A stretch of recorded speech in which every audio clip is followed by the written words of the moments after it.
मैं हूं Hitesh Agrawal from PHP academy. फिर से स्वागत करता हूं अपने चैनल पीएचपी एकेडमी में। पिछले वीडियो में हमने syntax, variables, comments and echo cover किया था। आज हम कवर करने वाले हैं data types, constant and if else condition. आगे बढ़ने से पहले मैं रिक्वेस्ट करूंगा कि अगर आपने अभी तक हमारे चैनल को सब्सक्राइब नहीं किया है तो प्लीज सब्सक्राइब कर लीजिए एंड बेल आइकन पर क्लिक कीजिए, जिससे आपको हमारी लेटेस्ट वीडियोस के बारे में अपडेट मिल सके। तो डेटा टाइप्स क्या है? डेटा टाइप्स मीन्स जिस फॉर्मेट में आप वैल्यूज स्टोर कर रहे हो तो उसे डेटा टाइप्स कहा जाता है। पीएचपी में कुछ डेटा टाइप्स हैं, जैसे कि string, integer, float, boolean, array, object, null and resource. तो ये डेटा टाइप्स, जब भी आप अगर पीएचपी का प्रोग्राम लिख रहे हो तो आपको पीएचपी का के डेटा टाइप्स का नॉलेज होना जरूरी है। जब भी आप कोई वैल्यूज स्टोर करते हो वेरिएबल, तो वो एक डेटा टाइप फॉर्मेट में जो वैल्यूज है स्टोर होता है। तो हम एक एक करके एग्जांपल इसके यूसेज के साथ में आपको बताएंगे। तो सबसे पहले लेते हैं स्ट्रिंग। तो हम हमारी स्ट्रिंग लेते हैं फर्स्ट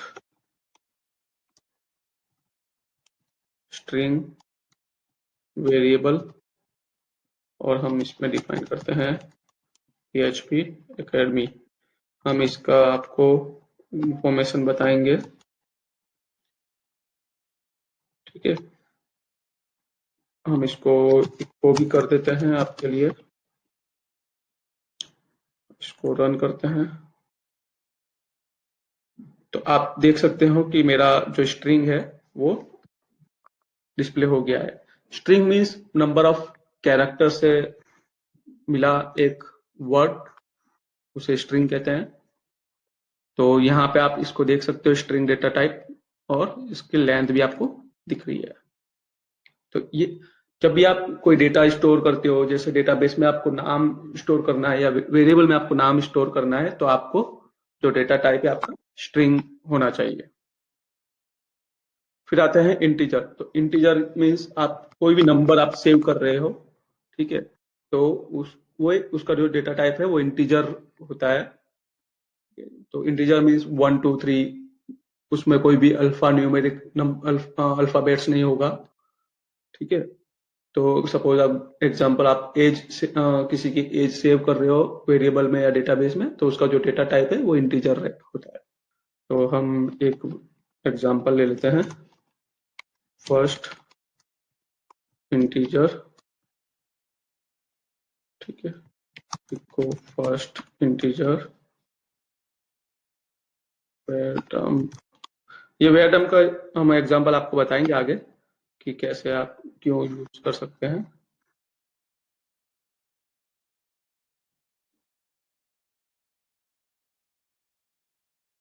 तो आप देख सकते हो यहाँ पे मेरा 10 प्रिंट हो गया है। इधर यहाँ पे मुझे डेटा टाइप बता रहा है इसका INT मीन्स इंटीजर, और यहाँ पर भी 10 इसने प्रिंट कर दिया है, ये वेरडम से प्रिंट हो रहा है।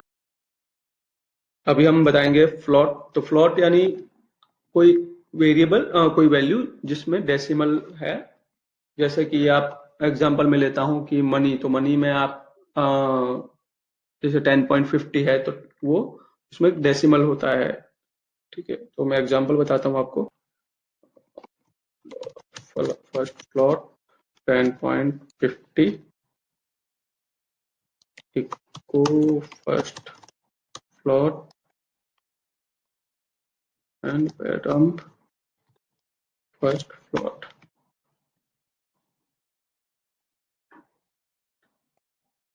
तो यहाँ पे देख सकते हो 10.50, और यहाँ पे फ्लोट डेटा टाइप डिस्प्ले हो रहा है यहाँ पर।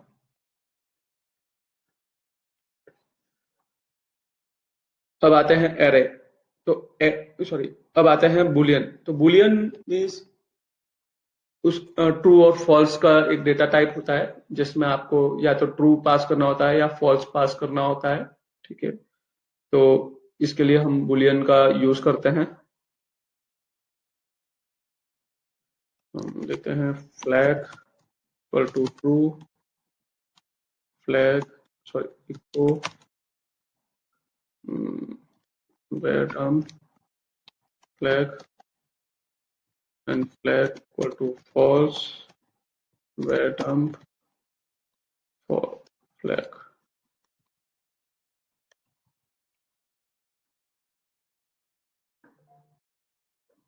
तो आप देख सकते हो यहाँ पे बुलियन डेटा टाइप है ट्रू और फॉल्स।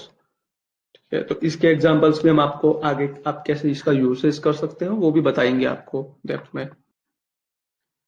फिर आता है एरे। तो आपको अगर मल्टीपल वैल्यूज एक ही वेरिएबल में स्टोर करना है तो आप कैसे करेंगे, उसके लिए आप एरे का यूज कर सकते हो। दूसरे जैसे वेरिएबल है, मैं आपको बताता हूं एग्जांपल के साथ में। सपोज ये जो वेरिएबल्स हैं, ठीक है, तो इसके अंदर आप मल्टीपल वैल्यूज असाइन नहीं कर सकते, आपको एक वेरिएबल में एक ही वैल्यूज असाइन करना होता है। ठीक है, तो अब अगर आपको मल्टीपल वैल्यूज एक ही वेरिएबल में असाइन करना है तो उसके लिए आपको एरे लेना पड़ता है। तो लिखते हैं my first array. Suppose for example मुझे एप्पल भी सेव करना है, मुझे मैंगो भी सेव करना है, मुझे बनाना भी सेव करना है। तो ये तीनों जो वैल्यूज है मेरे एक ही वेरिएबल में, मुझे अलग अलग वेरिएबल लेने की जरूरत नहीं पड़ी, तो एक ही वेरिएबल में मेरा स्टोर हो गया है। तो इसको मैं प्रिंट करता हूं।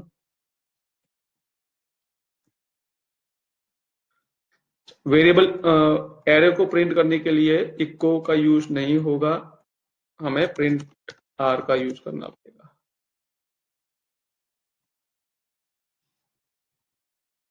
ठीक है, तो आप देख सकते हो यहाँ पर एप्पल मेरा, यहाँ पे एरे डिफाइन हो गया है, तो यहाँ पे ये इसकी की है। ठीक है, तो ये ऐसे डिफाइन कर सकते हो। अगर आप दूसरे तरीके से भी आप कर सकते हो, सपोज मुझे की भी खुद डिफाइन करना है तो भी मैं कर सकता हूँ। Suppose for example name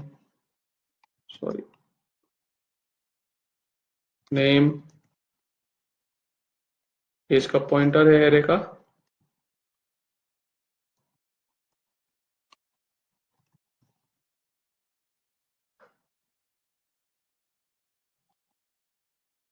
location दिया। ठीक है, अभी मैं इसको सेव करता हूँ और यहाँ पे सॉरी प्रिंट नहीं कराया मैंने, प्रिंट माय फर्स्ट। तो आप देख सकते हो यहाँ पर मेरा एरे प्रिंट हो गया, यहाँ पर इसकी की है। तो की आप कैसे भी आप अपना दे सकते हो अपनी रिक्वायरमेंट के हिसाब से। एरे के यूजेस और भी हम बताएंगे आने वाले वीडियोस में। फिर आता है ऑब्जेक्ट। ऑब्जेक्ट मीन्स किसी डेटा का, उसका डेटा और इंफॉर्मेशन दोनों से स्टोर करने के लिए करना। तो उसका ये ऑब्जेक्ट उसका डेटा और इंफॉर्मेशन दोनों स्टोर करता है। तो ऑब्जेक्ट आप जैसे क्लास के भी बना सकते हो। तो मैं आपको क्लास का एग्जांपल बता देता हूँ कैसे आप ऑब्जेक्ट बना सकते हो, उसे कैसे यूज कर सकते हो। तो हम क्लास लेते हैं।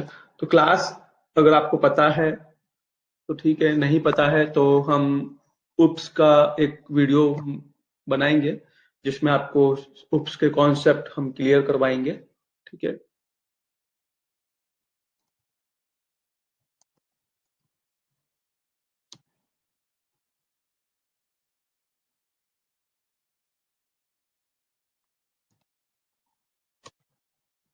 फंक्शन माय टेस्ट, और इसके अंदर हम रिटर्न कर देते हैं PHP। यहाँ पे लेते हैं PHP एकेडमी का नाम से वेरिएबल और इसको इनिशिएट करते हैं। और यहाँ पे मैं PHP माय टेस्ट। ठीक है, अभी हम इसको रन करते हैं। तो आप देख सकते हो कि यहाँ पे मैंने एक ऑब्जेक्ट लिया, ये मेरा ऑब्जेक्ट है, इस क्लास का ऑब्जेक्ट लिया है मैंने, और उस ऑब्जेक्ट के बेस पे मैंने इस क्लास का फंक्शन कॉल किया है। तो यहाँ पे आप देख सकते हो मेरा PHP एकेडमी मेरा डिस्प्ले हो गया है। ठीक है, तो ये है ऑब्जेक्ट कैसे आप यूज कर सकते हैं। फिर आता है नल। तो नल एक स्पेशल टाइप का डेटा टाइप है कि अगर आप कोई भी वेरिएबल आप डिफाइन कर रहे हो तो, और अगर आपको उस वेरिएबल को नल सेट करना है तो उसके लिए आप इसका यूज कर सकते हो। मैं आपको एग्जांपल बता देता हूँ। My first variable equal to PHP academy, इसको हम प्रिंट करते हैं और इसको हम नल सेट करते हैं और वापस इसको हम आफ्टर सेट नल एक लिख देते हैं जिससे आपको पता चले।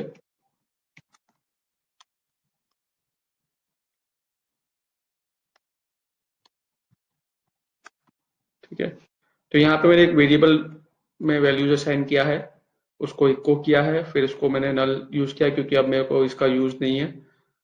फिर मैंने इसको वापस इको किया है। ठीक है, अभी देखते हैं क्या रिजल्ट आता है। तो आप देख सकते हो कि मेरा जो यहाँ पर मैंने जो वेरिएबल डिफाइन किया था वो मेरा इको हो गया है। ठीक है, और ये मेरा टेक्स्ट ऐसे कैसे डिस्प्ले हो रहा है, लेकिन उसके बाद यहाँ पर जो है मेरा ये जो वेरिएबल है तो वो मेरा डिस्प्ले नहीं हो रहा है। क्यों नहीं डिस्प्ले हो रहा है? क्योंकि यहाँ पे मैंने नल सेट कर दिया है। ठीक है, तो अगर आप कोई वेरिएबल यूज कर रहे हो और उसका आपका यूसेज खत्म हो गया है स्क्रिप्ट के अंदर, ठीक है, तो सजेस्ट करूंगा कि आप उस वेरिएबल को अनसेट कर दीजिए, उसको नल सेट कर दीजिए, जिससे आपकी मेमोरी ऑक्यूपाई नहीं हो। क्योंकि आप जब भी वेरिएबल में कोई वैल्यू स्टोर करते हो तो आपकी मेमोरी ऑक्यूपाई होती है उस वेरिएबल के लिए, तो उससे आप रिसेट कर दीजिए, उसको आप फ्री करिए। ठीक है, लास्ट में आता है रिसोर्स। तो रिसोर्स एक रेफरेंस टाइप का ऑब्जेक्ट वेरिएबल डेटा टाइप्स है जिसमें आप कोई भी वेरिएबल का रेफरेंस स्टोर करते हो। ठीक है, तो हम रिसोर्स का जो यूसेज है वो आने वाले वीडियोस में जब हम डेटाबेस पर काम करेंगे, डेटाबेस कनेक्शन करेंगे, उस समय आपको बताऊंगा, जिससे आपको ज्यादा इजीली समझ में आएगा। ठीक है, PHP कांस्टेंट। तो कांस्टेंट एक वेरिएबल है जो कि बाद में कभी भी चेंज नहीं हो सकता। एक बार अगर आपने कांस्टेंट डिफाइन कर दिया है तो आप उसको बाद में चेंज नहीं कर सकते हो उस स्क्रिप्ट में। मीन्स जो भी एक पेज लोड होता है उसमें अगर आपने पहले एक कांस्टेंट डिफाइन कर दिया है और अगर आपको वो वेरिएबल उस स्क्रिप्ट में कहीं पर भी यूज करना है तो आप यूज कर सकते हो, लेकिन आप उसे चेंज नहीं कर सकते उसकी वैल्यू। मैं एग्जांपल आपको बता देता हूँ। तो कांस्टेंट डिफाइन करने के लिए यहाँ इसका ये फंक्शन है डिफाइन। डिफाइन के अंदर आप कोई भी कांस्टेंट लेते हो, suppose first constant welcome to PHP academy, और इसको मैं यूज करता हूँ। तो कांस्टेंट का मैं कांस्टेंट जो वेरिएबल है उसमें वो डॉलर से स्टार्ट नहीं होता है, ये कांस्टेंट है। ठीक है, अगर आप यहाँ पे इसको चेंज करना चाहते हैं तो वो चेंज नहीं होगा।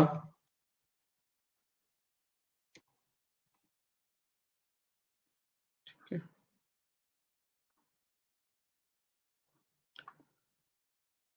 तो आप देख सकते हो यहाँ पे एरर दिया हुआ है कि कांस्टेंट ऑलरेडी डिफाइंड है, तो आप उसे चेंज नहीं कर सकते हो। और यहाँ पर उसने ये नोटिस है, और यहाँ पे आप देख सकते हो कि दूसरी बार जब मैंने कांस्टेंट की वैल्यू चेंज करने की ट्राई किया था लेकिन फिर भी ये मुझे पुरानी वाली वैल्यू ही दिखा रहा है। ठीक है, तो वो आप चेंज नहीं कर सकते हो। कांस्टेंट का जो बेसिक यूसेज है, जैसा कि मैं आपको बता दूं कि अगर आप डेटाबेस कनेक्शन बना रहे हो, ठीक है, तो डेटाबेस की आप डिटेल्स आप डिफाइन करते हो तो वो आप कांस्टेंट भी डिफाइन कर सकते हो, जिससे कभी भी वो डेटाबेस कनेक्शन हो तो वही कांस्टेंट आप यूज कर सकते हैं। जैसे फिर सेकंड एग्जांपल कि आप कोई डायरेक्टरी, इमेज की डायरेक्टरी आप डिफाइन करना चाहते हो, ठीक है, और वो स्क्रिप्ट में आपको यूज करना है तो आप उसको एज ए कांस्टेंट डिफाइन कर सकते हो। काफी सारे यूसेज हैं इसके कांस्टेंट के, जो कि हम आने वाले वीडियोस में आपको डिटेल में बताएंगे। If else condition. तो इफ एल्स कंडीशन मीन्स अगर आपको बिहेवियर के बेस पर कोई स्क्रिप्ट रन करना है तो उसके लिए आपको इफ एल्स कंडीशन की जरूरत पड़ती है। ठीक है, जैसे कि एग्जांपल कि आपको एक कंडीशन रखने की भाई जिसकी एज 10 से ज्यादा हो तो ये स्क्रिप्ट रन हो, 10 से कम है तो दूसरा स्क्रिप्ट रन हो। तो मैं आपको एग्जांपल बताता हूँ इसका। सपोज मैं लेता हूँ एज इक्वल टू 10 ले लिया मैंने, और यहाँ पे मुझे एक कंडीशन रखनी है कि एज 10 से ज्यादा है। ठीक है, ये मेरा ऑपरेटर है। तो ऑपरेटर कैसे यूज कर सकते हैं, ये कंडीशन ऑपरेटर्स। तो ये मेरा ऑपरेटर्स है। तो ऑपरेटर्स आपको पता होना चाहिए कि ऑपरेटर्स कैसे यूज कर सकते हो। अगर आपको नहीं पता है तो हम उसका एक वीडियोस बना देंगे जिससे आपको पता चल सके कि ऑपरेटर्स कैसे यूज कर सकते हैं। तो यहाँ पे मैं सिंपल है कि ग्रेटर देन लिखा है, तो यहाँ पे मेरी एज अगर 10 से ज्यादा है तो यहाँ पे मुझे मैसेज बताए कि your age is greater than 10।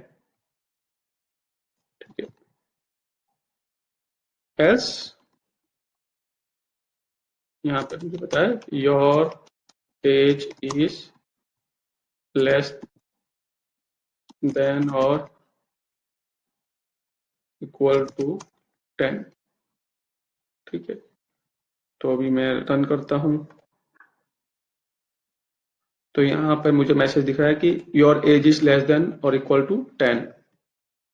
ठीक है, तो अब जैसे मैं यहाँ पे इसे चेंज करता हूँ, 15 करता हूँ, तो your age is greater than 10।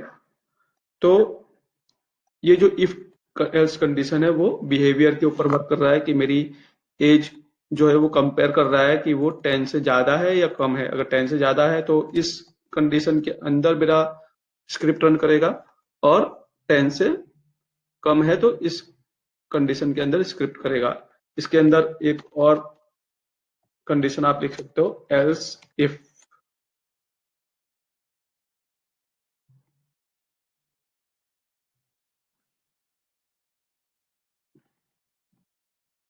As equal to 15।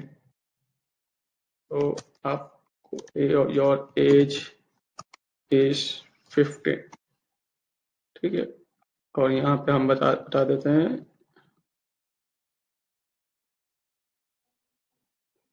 ठीक है।